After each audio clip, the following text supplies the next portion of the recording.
All right, good morning, everybody. We'll just give it a minute while people are filing in and trying to figure out how to set their computers up for maximum comfort and enjoyment. My name is Paul Cohen, National Director here at Crexi.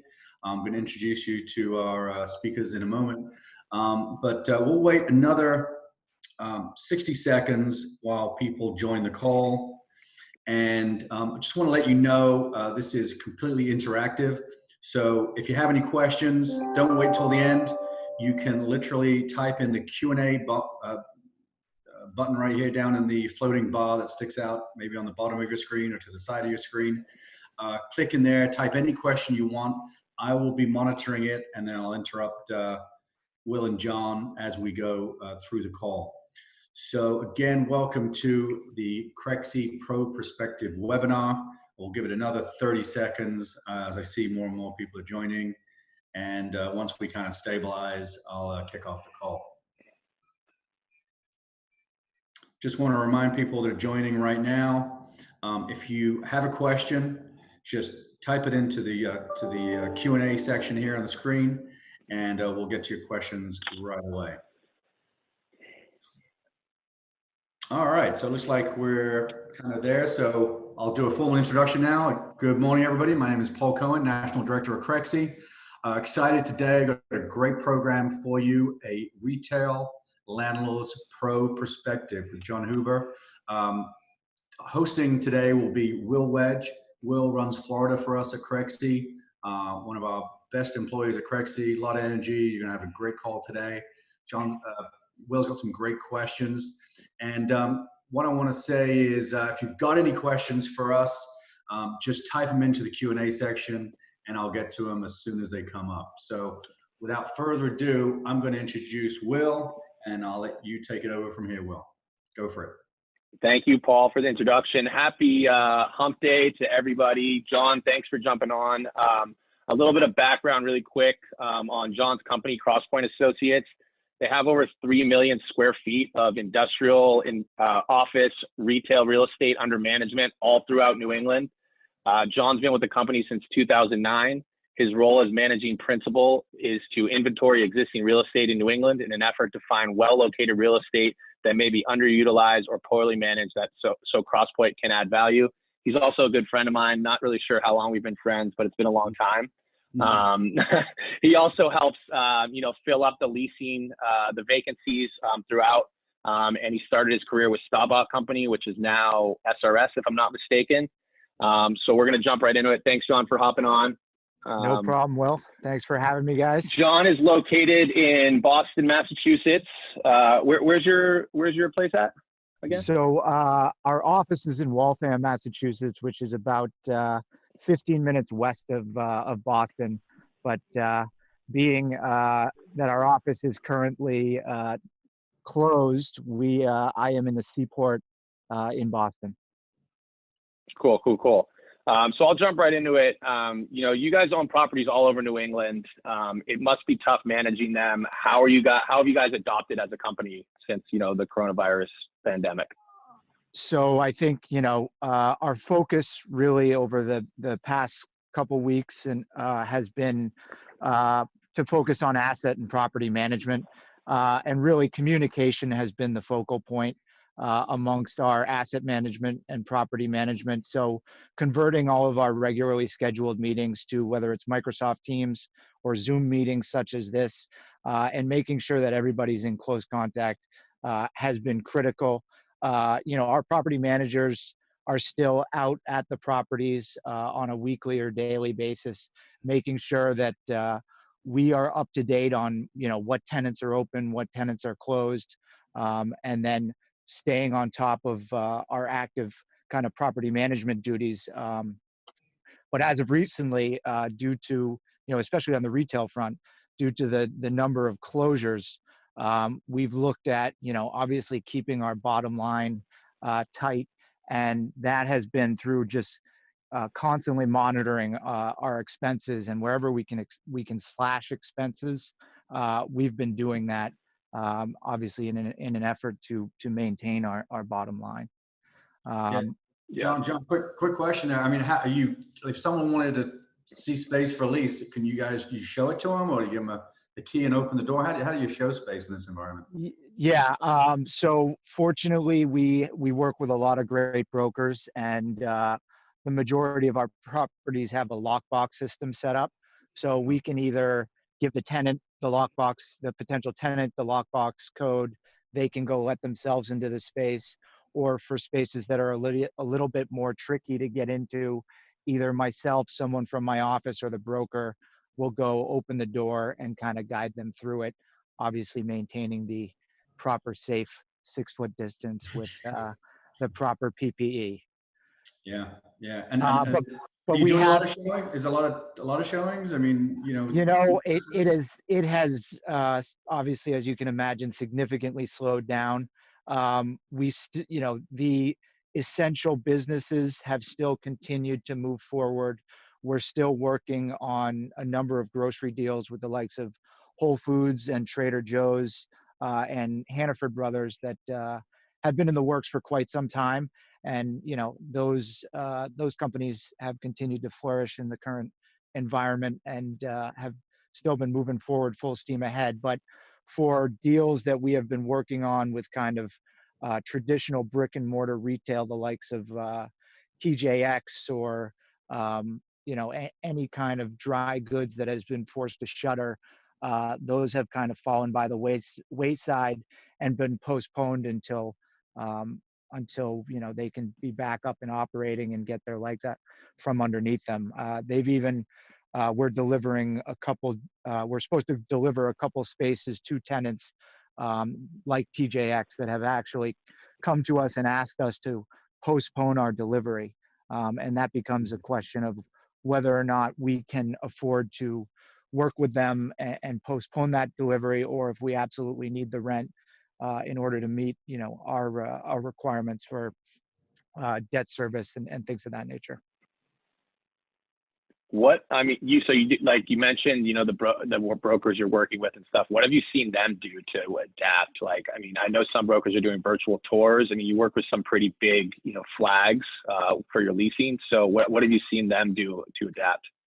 Yeah, so I mean, drone videos have been big. The virtual tours, whether it's a Zoom meeting like this where a broker can walk us through a space, or potentially putting it on, keeping all their listings up to date on not only their website but our website, CoStar, groups like Crexi, as well as View the Space. And I mean, like you kind of talked about some of the leases being stalled. What have you guys done to get some deals maybe over the finish line with maybe free rent, or, maybe putting stuff on the back end? Because I mean, some deals I'm sure were probably already signed and ready to go. So what have you do to kind of alleviate the stress of those tenants? So, for instance, recently signed, or was on the goal line of signing, a long-term extension with Goodwill at one of our shopping centers. And the deal had some TI built into it. And as opposed to giving them the TI, we just took that TI and baked it into the deal as free rent, so that they could, once we signed the extension, they would have 6 months essentially of free rent before, which hopefully will be well outside of when they can be back up and operating business as usual. So that's just kind of one example of a deal that we've been able to get over the goal line through kind of restructuring it with free rent. Yeah, and I mean, obviously you mentioned, you have some grocery anchored centers, you have drug anchored, all that. Do you think moving forward, your tenant mix you'll be more like strategic about it, just because of maybe something like this happens in, another 5 years or 10 years, whatever it is, just to be ready? Yeah, I think, fortunately we have been very careful on the majority of the retail centers that we bought. And our focus has been grocery anchored. So whenever we do look at an acquisition, we carefully study how much of our NOI is being generated by the grocery, pharmacy, liquor store, bank, and other essential businesses. And typically we like to have that level right around 75% of the NOI. So for our upwards of 50 properties, right now we have about 5 problem properties which we will get through and resolve with our lenders. And the lenders have been great to work with.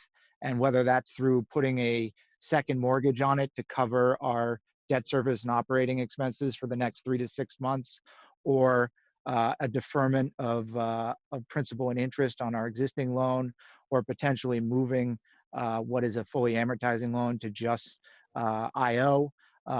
They have been great to work with. I think we've been fortunate enough that we have always worked with the local and regional banks for all of our loans. And that has been, we know who our loan officer is on a first name basis. If needed, we can go to the president of the bank who we know on a first name basis. And they have been, great to deal with and understand we're kind of all in the soup together. And it's a trickle down effect from, obviously the tenants who have been forced to close and cannot do business coming to you for rental relief, which then affects us on our ability to meet our loan covenants and our debt service, and then obviously goes right to the lenders. So they all understand it, and they've all instituted programs that should be able to get most landlords through the next few months and get back up on their feet. I have heard of a couple nightmare situations with a lot of groups that have been heavily weighted on CMBS and conduit loans, where it's kind of a faceless entity.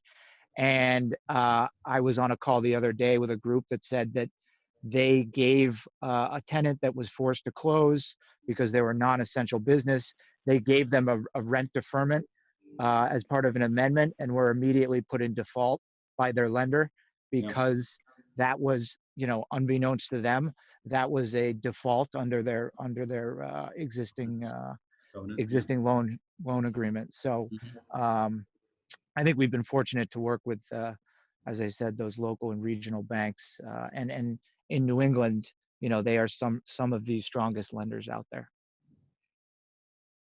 But yeah, I mean, kind of going off that, I mean, with the interest rates dropping, are you able to take advantage of, and refinance? Yeah, so we have, right when this first started, we took advantage of getting out in front of the loans that really made sense and didn't have any kind of major prepayment penalties, and that we could stomach in order to get into, if we could refinance with an existing lender, great. There's been a couple that have not been able to accommodate, so we've tried to move those to some new banks. And the ones that we were able to get done early moved through the process pretty swiftly, and we were able to take advantage of those kind of low 3 to 3.5% interest rates and get 30-year AM with some IO.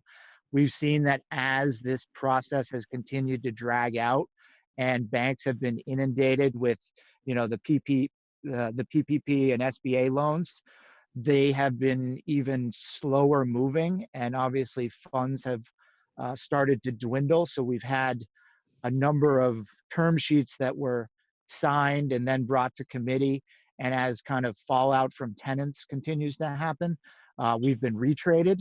But even at the retrade numbers, a lot of them continued to make sense.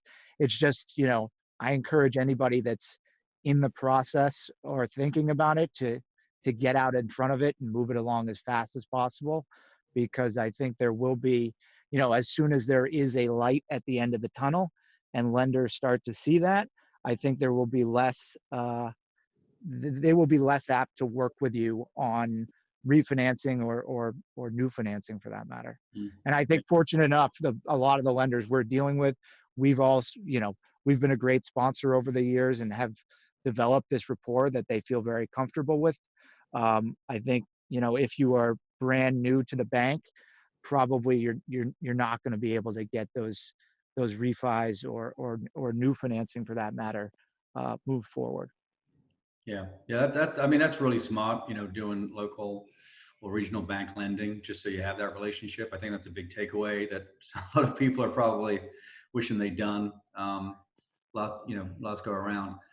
One question I have, I know that we'll take back over, but are the tenants now, you're like, wow, I'll think twice about renting to that tenant again, you know, like who, I mean, this is different, right? This is different from other um, shocks that we've had to the markets where different kind of tenants, the tenants that stop going out of business today are just people I wouldn't even thought of. So what are your thoughts on that? So, we have been treating each kind of rent relief request from every tenant on a case by case basis. Mm, There are obviously tenants that we have done business with over the years and we have a great rapport with, and we are doing everything in our power to help them on whether it's rent deferral or overall rent abatement. Um, but that being said, there are those tenants that have been a nightmare to deal with over the years and have that reputation, mm, and have, and then and a lot of those tenants have not even reached out to us through whether a formal letter or an informal email asking, and just unilaterally decided to just not pay their rent. mm, And you're getting that from a large of the major private equity backed retailers, the likes of, for instance, Staples across the board has not paid rent, and they continue to be open, operate, and flourish in the current environment. So that is a group that, we are not going to hold back any punches on. mm, But that being said, with, obviously with fitness operators, with restaurants, with a lot of the dry goods retail, we understand. And, so long as we've been able to get the relief necessary so that we don't put ourselves, we got to put the oxygen mask on ourselves and then look to help out as much as we possibly can with our tenants. But that's been our focus. And obviously, one of the interesting things is over the past, 5 years, there has been, we've bought a lot of these kind of, I would say, not the sexiest kind of grocery. We do a lot of grocery anchored community shopping centers. So mm, that's like a grocery store, a pharmacy, a hardware store, a bank, a liquor store, and maybe some other small ancillary service oriented tenants. yeah. And those have been, while those haven't been the kind of in vogue centers to buy, and a lot of the big REITs and the funds have gone in to look to get into these core markets and buy these kind of sexier lifestyle mixed use properties Mm, with a lot of entertainment and obviously uh, a lot of restaurant and fitness. Those seem to be the ones that, and they've been obviously chasing the big uptick in rents through Kager. Those are the ones that seem to be being hit the most, whereas our kind of plain Jane typical grocery anchored centers have fared very well in yeah. the current environment. Yeah, I mean, it makes sense. You got to get groceries. You got to get, go to the Yeah, pharmacy. You don't need you don't need to go. I mean, gym's nice. We talked about that before the call. You do need to work out. You don't necessarily have to go to a gym. So if the gym's not there, you can't go. You can do something else. yeah, it'll be interesting to see how quickly the restaurant and fitness tenants and entertainment tenants can come back, and the masses come back after this. And I think it's going to be a slow slog before they're back up to pre-COVID numbers, Mm, unless there is you know significant testing and or ultimately a vaccine that comes out in the near term, yeah. unfortunately. You And those know, are those are I some of mean, the you guys, tenants. have all kinds of properties, right? You own all kinds of properties, and I mean, developers and landlords are always in acquisition mode. They're always looking for the next best thing. What are you guys doing? Obviously, I'm sure it's a little bit on hold, right? But what are you looking for maybe after this? What kind of deals are you looking for out there? Yeah, so I think we will still be looking to buy these grocery anchored community shopping centers.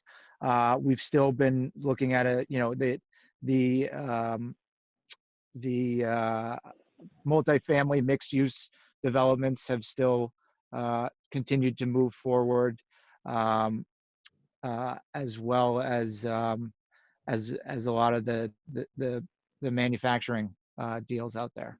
Um, but I think it'll be interesting to see until when you're looking at buying a lot of these larger shopping centers, you're going to have to take a close look at every tenant that was closed, their overall financials, and their ability to get sales back to where they were pre-COVID. Hmm. We had a good time in Vegas last year at Recon. That's a huge thing for retail landlords, tenants, everything. Obviously, that's not happening this year, but that's a place where a lot of deals get done. I'm sure you had some meetings probably lined up. Are you taking those meetings, to Microsoft Teams, to Zoom, and kind of still moving forward with those meetings? Yeah. So, I mean, obviously we have gone through our portfolio and personally tried to touch base with every single tenant in our portfolio, which include the majority of the tenants that we would be meeting with out at ICSC Las Vegas at Recon. So yeah, we have continued to touch base with these tenants, ask about overall company financials, and whenever we have received any kind of rent relief or rent deferment letter from any tenant, the first questions we ask are, have you applied for PPP? Are you or any SBA loans? Do you qualify for them? And if we are going to be granting you deferment or relief, we're going to need to see updated company financials. And if we don't already get gross sales, we'd like to see historical gross sales to date. It ties in. I just got a question through the chat feature. Just to remind everyone, you can use the chat feature or the Q&A feature. But the question from Dov Jacobson is, you mentioned 6 months free rent deal in lieu of TI. They said for a new lease. I thought that was a renewal, but anyway. It was it was a renewal, right? Yeah. Existing tenant that was at the end of their lease term with options, without options, and so it was a new initial term lease. Yeah. And how many years is the lease? It was a 10-year lease deal. 10-year lease deal. Okay, that answers that question. Do you bake in the free rent like on the back? Is it like 126 months instead of a 120-month deal, or how do you do that? So essentially, their term is going to be up next month. So they've told us they're going to continue to pay. They paid April, and they said they're going to pay May, and then they get 6 months of free rent from there. Got it. So it's a little bit of it's not a net new deal, so it's a little bit of a unique situation. But it worked out. Other than that, other than, as I mentioned, the grocery stores, pharmacies, there have been very few deals that have continued to move forward. I got one more question, and then we can open up for Q&A. So congrats on the promotion. I know that was pretty recent, probably right before this all went down. I mean, you're the youngest managing principal at Crosspoint. Obviously, you have a young mind, and you're thinking differently. You're thinking outside the box. Where do you see the company going the next 5 to 10 years? And do you plan to start doing deals outside of New England? Yeah, so I think we have kind of continued to diversify asset classes from a development perspective, move more into mixed use. We just joint ventured 280 apartment units and 30,000 square feet of retail with Avalon Bay. We're going to continue that programmatic relationship moving forward. And then we also, sorry, I've got little dogs that are yapping over here. But we're also looking at expanding our retail portfolio outside of New England. And prior to this whole COVID situation, we had planned on expanding down into the Mid-Atlantic and Southeast and targeting more of those, community anchor or grocery anchored community shopping centers. And, we've been using Crexi a lot in order to kind of hone in on the markets that we want to target, as well as get in touch with, the brokers that we think are best in class down in those markets. So it's been an extremely helpful tool. But as I said, within the Northeast, we're building, for better or worse, we're under construction on a new boutique hotel in Newport, Rhode Island that's supposed to open July 1. So that will be interesting to see how that goes.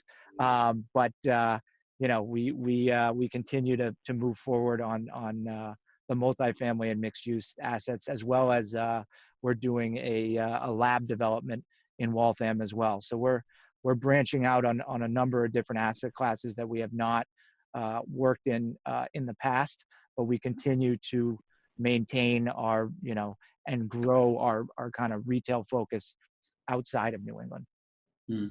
So a question that came in from Ses Chechen, perhaps. Any idea where cap rates will go? Question mark. A bloodbath? Question mark.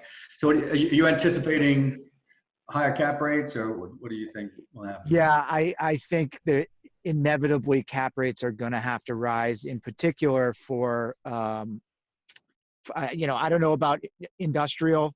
Multifamily probably is a safe bet to have cap rates stay relatively low, but certainly for non-grocery anchored retail, there's inevitably going to be an uptick in cap rates, even if interest rates continue to remain low. I just think, and it's also going to be a wait and see process, because, you know, we've had several deals that, you know, we were about to go hard. We were pretty much done with our due diligence, and we're going to have to revisit those based on kind of where the market goes. And I think people are going to be hesitant to jump in right away back into pre-COVID pricing. They're going to want to see kind of how the market shakes out, and it's going to take, you know, a few months of being back open and operating as business as usual before that happens. And obviously, but I think there's going to be a lot of opportunity out there for people that have dry powder, as in dry capital, ready to go out. And, you know, I think we're fortunate enough where we do. We've got a number of, you know, 1031 opportunities that we're looking to invest in, and we've got some great, strong relationships with, we've got our internal capital, but then we've got great relationships with some external capital groups that are going to be rearing to go and look to take advantage of some good opportunities that I think will present themselves in the next couple of months. Yeah. I mean, look, I mean, vacancy, we assume, is going to have to rise from all those tenants that either can't, you know, make it through. One of the questions here from Sarah is, are any of your centers affected by government-imposed moratoriums on evictions? I mean, I think everybody has to be, right? Yeah. So right now in New England, I can speak to New England. Massachusetts has put a moratorium. You can terminate, you can default and terminate a commercial tenant. However, you cannot move to evict any commercial tenant or residential tenant, for that matter. That has not been, I don't believe that's been instituted in New Hampshire, Vermont, or Maine, but I could be wrong on that. I know for a fact that it was originally brought before the governor of Massachusetts to not be able to terminate any tenants, but the House ended up tinkering with it so that you can terminate, you just can't evict. So certainly we have been, as I said, there are those tenants out there that have used this situation to, you know, to take advantage of it, and they continue to be open and operating, and just have unilaterally decided not to pay rent. And so certainly, you know, where, you know, we have moved forward with defaults and terminations on tenants that have acted in that nature. Yeah, and another question came in from Kevin Sheehan. What expenses are you cutting and reducing to help your company and help your tenants, obviously, because you're reducing your cam charges up? Yeah, so I think one of the blessings in New England is that this has been a historically low snowfall this year. So we've gone through our budgets, been able to slash our snowplow, sanding, icing expenses, which we on our overall expenses for CAM of 3.7 million across our property, we went and readjusted our Q1 budget and was able to slash that by $750,000 just on snowplow removal alone. So, and then typically for majority of our centers, we go through and do an intensive spring cleanup and landscape update. We have pushed that out another couple months. We have only done it where absolutely necessary. So in order to keep those CAM charges as low as humanly possible. And then, obviously we've been able, where we do trash pickup and things of that nature, if there's a center that has, 25% of it vacant, we can therefore reduce our trash pickup by that much, which can lower the expenses that way as well. So it's a property to property basis, but overall, those are some things that we've been able to cut out of our budgets. Great. So there's a question, but I'm going to lead into it with this, because I noticed that your company was founded during the sort of savings and loan crisis in the 89. So I guess that was probably an impetus to how you guys got started. So, and you've been through a few of these. How are you guys looking at this as far as what kind of recovery? I mean, it's a pretty drastic drop off. Are you thinking it's going to recover just as quickly, or you're thinking it's sort of next year? And then the other part of that is the question here from Josh Golden is the downgrade in regional malls. Are there opportunities there? Are you looking at any regional malls as part of that? Yeah, so this obviously is a different situation than the savings and loan crisis. I mean, the savings and loan crisis, the banks were out to kill the borrower at that point in time. In this current situation, the banks have been guided by the Fed to help as much as humanly possible. So the banks are your friend and are going to work with you on this in this situation. However, I don't see an immediate recovery for the entertainment and fitness and restaurant businesses out there. So I think, as I said previously, without a vaccine, I just think there's going to be a number of retailers that continue to limp along through the next couple months, in particular because of the 50 plus demographic, which encompasses the baby boomers, which have a lot of the money out there that were being spent at a lot of these restaurants and entertainment venues. And I think they're going to be a group that's going to be hesitant because they have are obviously a little bit more susceptible to the COVID virus, are going to be hesitant to go back out and spend their money at a crowded restaurant or a concert venue or something of that nature. And then even for our company alone, so we are moving out of our current office building because we're demoing it on June 1 to do a new lab development building, a built to suit. And we were going to be around 10,000 square feet. We were about to sign a lease the day before we got put on essentially on lockdown. And now that we've adapted to doing all of our everyday business virtually through Microsoft Teams and Zoom, we've realized that we really don't need 10,000 square feet. We're probably closer to 5,000 square feet. So how every major office tenant looks at their overall need for office space, as well as over the past 5-10 years, it has been a move to smaller and smaller office spaces. I think we're going to get away from that, and everybody's going to be going back to what was historically everybody has their own individual office. So there's going to be a shift in the office sector as well. And that's obviously going to go for co-working as well as just regular office space. And then, I'm no multifamily expert out here, but even for me who live in, I live in the Seaport in Boston in a big condo building, I have to go through 3 sets of doors before I can even go outside. So I'm touching, 6 different handles. And is there going to be, I mean, I still think people will want to live in urban environments, especially younger demographic. But for the older demographic, the baby boomers that were looking to downsize out of, the suburbs, since their kids are all out in the job market or in college or what have you, are they going to continue to stay out in the suburbs, or is there going to be a flight back to the suburbs? Yeah. I don't have the answer, but all kind of things to think about. The one thing about this is, no matter what business line you're in, you have been affected by this epidemic in some way, shape, or form. So, everybody's kind of got to work together in order to get through the next couple months and come out of this thing on top.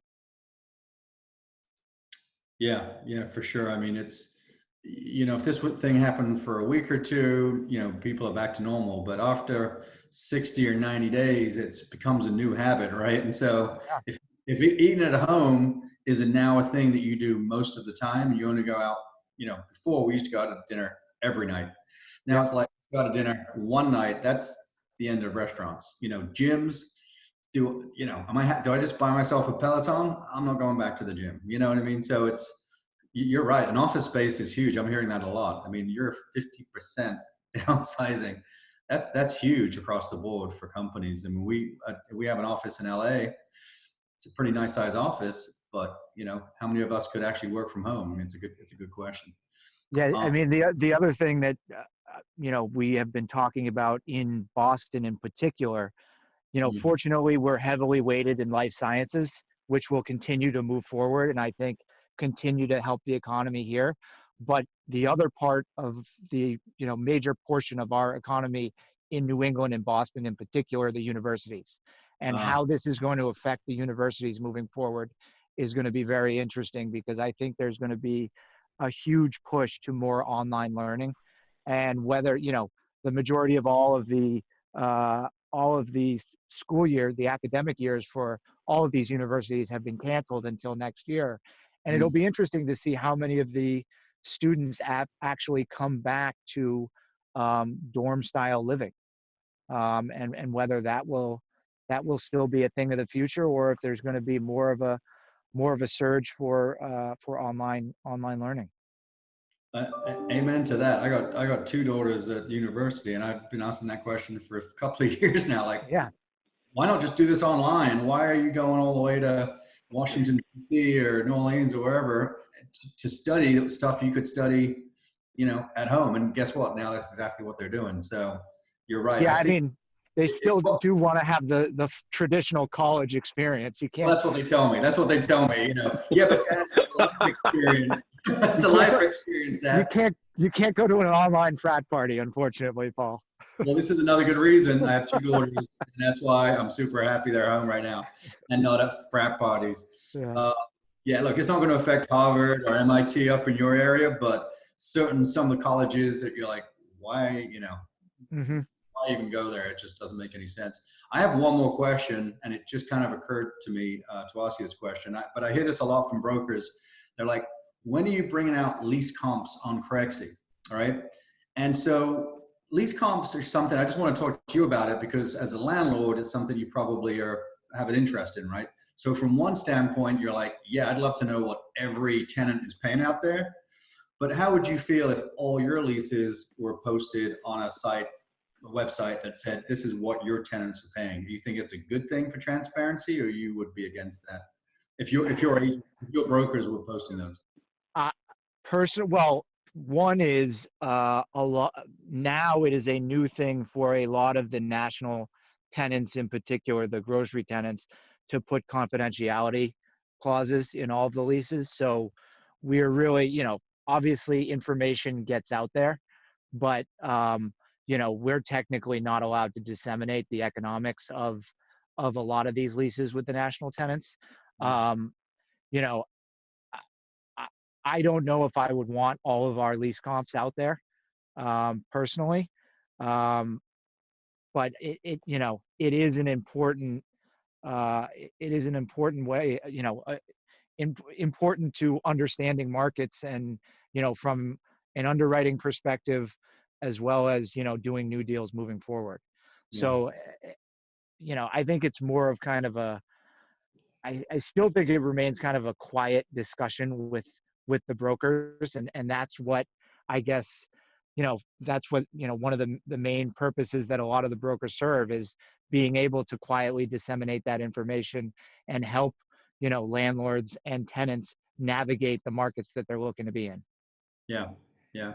I mean, it's an ongoing discussion. I think at Crexi, the way we're thinking about it is on an aggregate, showing you this is what rents are on this street, or this is what rents are in this building on average, but Yeah. not the specific tenant is paying this. And that's, I think, how we're going to address it. I think we have one more question, Will. Well, it's about lease comps. So from Sess, what about anonymous lease comps by zip code or neighborhood? And what's that, quality trend? Yeah, and I think that's what we're saying. Yeah, if you aggregated it and showed, hey, this is what you could pay on this street or in this building, I think everyone's okay with that. Yeah, I would be. I think that would be a great indicator. Yeah. A lot of that goes back to, I mean, I mention it all the time when I was in retail leasing. I mean, Jon knows, I mean, there's TI, there's free rent, there's all types of things. Like if the rent is $225 per square foot, and we in California, we go by the month. If it's set that way, then they want 3 months free rent. It's not going to be $225, right? It's going to be more than that. So I think that there's all different things, and that's just not in lease comps. So I think that, that's why having a good broker and having someone to talk to that knows the comps and knows what kind of deals can get done, that's the best thing. So, well, and again, taking advantage of software like Crexi is huge in understanding the markets, understanding, where deals are getting done, and understanding what product is available out there. So it's been, for us in particular on looking into, markets outside of New England, it's been a huge tool for us. Cool. All right. Well, good. Look, I really enjoyed our chat. I'm sure our listeners got a lot out of it. There's a lot of information in there. We've recorded this call, so we'll definitely send it out if you want to listen to it again. Seth says, thank you. Thanks for your great questions. So I just want to say thank you to everyone. I want to say thanks to Jon. Thanks to Will for putting this call together. And thanks to you all for tuning in, listening to our call. For those of you that are using Crexi, thanks a lot. Any questions you have, you can definitely reach out to Will here, Will Wedge. How can they get a hold of you, Will, if they have any questions? Shoot me an email, willw@crexi.com. That works. I'll throw it in the comments right now, but we'll also reach out to everybody individually. Awesome. And thanks, Jon. Appreciate it, brother. Thanks for having me, guys. I appreciate it. All right, guys. Thanks so much. Everybody, take care, everybody. All right, bye.